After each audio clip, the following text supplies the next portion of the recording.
Alright, let's dive into something that's been bubbling under the surface of the financial world lately, the Australian dollar's recent dip and what it tells us about the bigger picture. Here's the thing. The Australian dollar to US dollar pair has been inching lower, and while that might sound like just another currency fluctuation, it's actually a window into some fascinating global dynamics. Personally, I think what makes this really interesting is how it ties back to China's economic health, which, let's be honest, is a barometer for so much of the global economy these days. So, what's happening? Well, China's NBS Manufacturing PMI fell into contraction territory in July, hitting 49.2. Now, if you're not knee-deep in economic indicators, here's the deal. A PMI below 50 signals that the manufacturing sector is shrinking. And why does that matter? Because China is Australia's largest trading partner. When China sneezes, Australia catches a cold. What many people don't realize is that this isn't just about numbers. It's about real-world implications for trade, investment, and even geopolitical influence. If you take a step back and think about it, this slowdown in China's manufacturing could ripple through global supply chains, affecting everything from commodities to consumer goods. Now, let's talk about the Aussie dollar itself. The AUD has been under pressure, and it's not just because of China. Aussie inflation has cooled further, dropping from 4.0% to 3.8% year-on-year. From my perspective, this is a double-edged sword. On one hand, it eases the pressure on the Reserve Bank of Australia, RBA, to keep hiking rates, which is a relief for borrowers. But on the other hand, it raises a deeper question. Is this slowdown a sign of weakening demand, or is it just a temporary blip? I'm leaning toward the former, especially when you consider the broader global slowdown. A detail I find fascinating is how this ties into the RBA's policy decisions. With inflation cooling, they might have more room to maneuver, but at what cost to economic growth?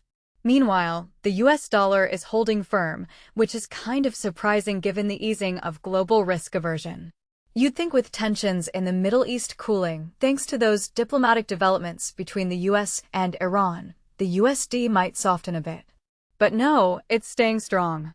What this really suggests is that the USD is still seen as a safe haven, even when the world isn't on the brink of crisis. Personally, I think this speaks to the dollar's enduring dominance in global finance, but it also raises questions about how long that can last in a multipolar world. Now, let's zoom out for a second. The Fed's decision to pause rate hikes for the fifth consecutive meeting is another piece of this puzzle. The 9-3 vote within the FOMC shows there's a lively debate about the right path forward. In my opinion, this split reflects the uncertainty in the U.S. economy. Inflation is down, but growth is wobbly, and there's still a lot of geopolitical noise. What makes this really interesting is how it contrasts with other central banks, like the RBA, which are also navigating their own tricky paths. If you take a step back and think about it, we're seeing a global economy that's increasingly fragmented, with each region facing its own unique challenges. Finally, let's circle back to China's PMI. This isn't just a number, it's a signal of deeper structural issues in the Chinese economy. Manufacturing has long been the backbone of China's growth, but with the sector contracting, it raises questions about the sustainability of that model. What this really suggests is that China might need to pivot more aggressively toward domestic consumption or innovation-driven growth. But here's the kicker. That transition won't happen overnight, and in the meantime, countries like Australia, and by extension, the global economy, will feel the pain. So, where does this leave us? Personally, I think we're at a crossroads. The Aussie dollar's dip is just one symptom of a much larger shift in the global economic order. China's slowdown, cooling inflation, and central bank hesitancy, all of these are pieces of a bigger puzzle. What many people don't realize is that these trends are interconnected, and they're reshaping the way we think about growth, risk, and opportunity.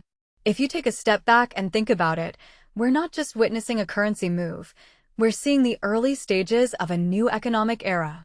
Here's my closing thought. The next few months are going to be critical. Will China's manufacturing sector rebound? Will the RBA and Fed make the right calls? And how will all of this impact global markets?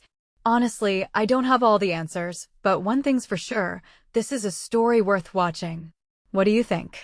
Let me know in the comments below, and don't forget to hit that subscribe button if you're into this kind of deep dive. Cheers!